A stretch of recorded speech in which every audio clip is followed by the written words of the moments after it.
In the far distance, you could hear the faint sounds of bells clanging, in no apparent rhythm at all.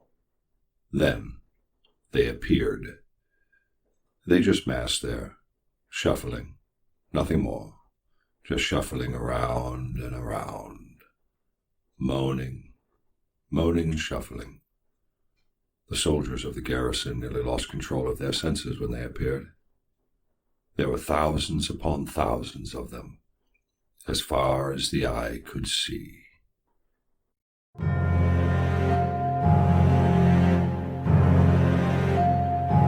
Nurgle is the Lord of Decay, who presides over physical corruption and morbidity. He is the father of plagues, and putrefacients are attracted to him like flies to a rotted corpse. For his amusement, he devises foul contagions that he inflicts upon the mortal world, the result of which greatly fascinate him. Nurgle's gaze thus drawn to those mortals bloated with sickness, and he generously favors those who spread disease in his name. To Nurgle, every rattled corpse is a welcoming nursery for wriggling maggots and cloying plague spores. Every stagnant lake and rotting forest is a paradise in which parasitic larvae and bountiful poxes can flourish. These are the gifts that Nurgle lavishes upon the mortal realms, and if there is malice behind his generosity, it is directed only to those ingrates who try to decline his offerings.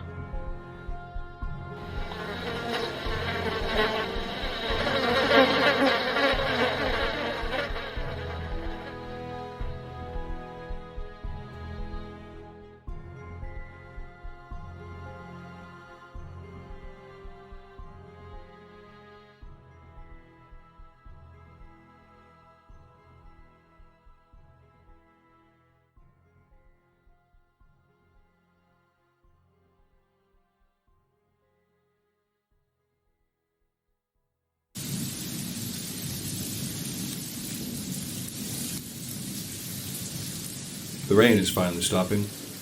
The captain has ordered the steam tanks to be brought back to a more defensive position. The fields are far too muddy for proper maneuvers. The Dwarden and their forward defenses have also been ordered to be pulled back within the walls. Stubbornly, they have complied. We felt confident in our positions and in our defensive capabilities until we saw them. I could barely believe my eyes. I even rechecked my field glasses in a vain attempt to be sure I was seeing what I was actually seeing in front of me. It was the downwind stench that ensured the reality of what I was seeing. Everyone could now smell them and see them.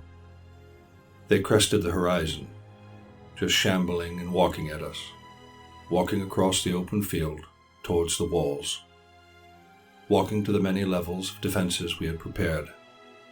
At first,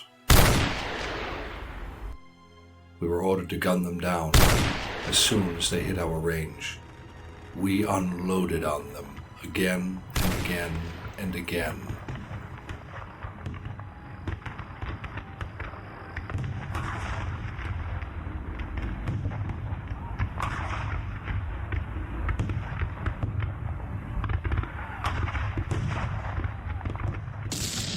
They didn't duck.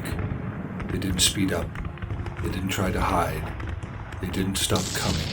No matter how many of them we destroyed, they just kept coming. Hold your fire! We were ordered to stop firing when it became obvious we were just making ramps for them. Cease fire! We were in danger of gifting them a carpet of their dead to simply walk over our walls if we kept it up, because they just kept coming. We waited until they got to the very walls.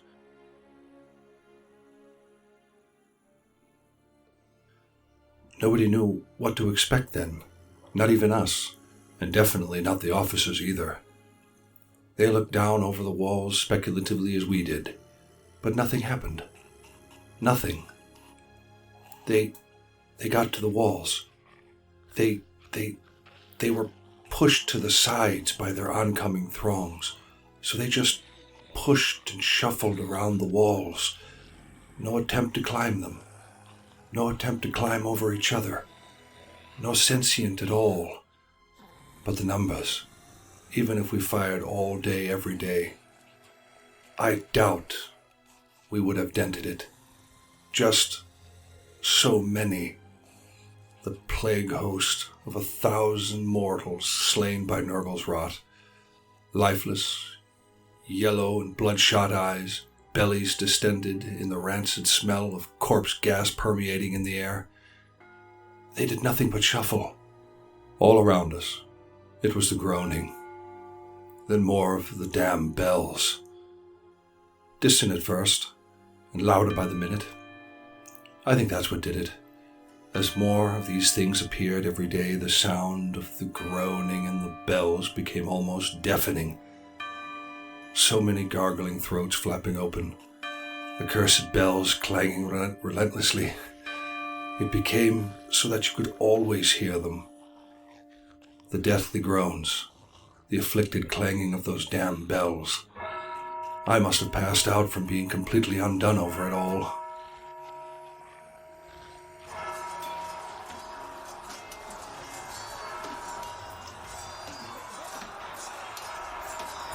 Pure havoc was my reveille call back into this hellscape reality. Now the sound of fighting and screaming was an accompaniment to the clanging of the bells and the groaning of the plague host.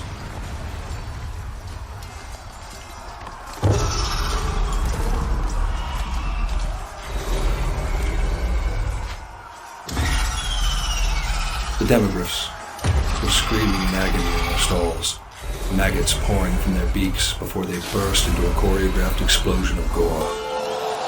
All around me, fighting and screaming, all around me, fevered, psychotic cannibalism.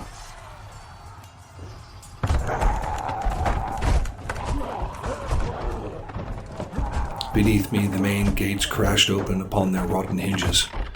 The gates had fallen.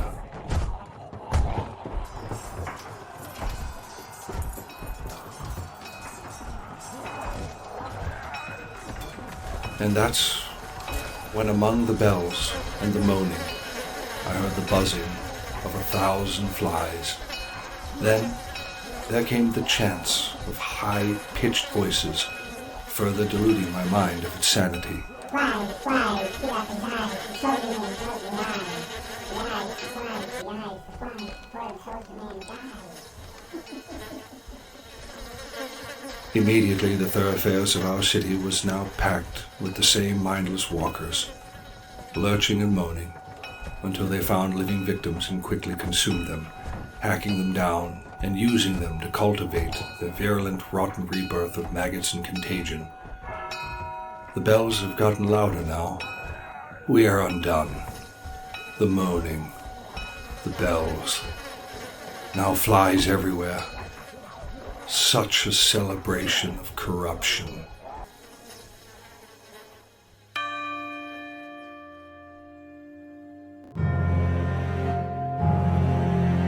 Remember this, my little pimples. The grandfather loves you. Let me blow you a kiss.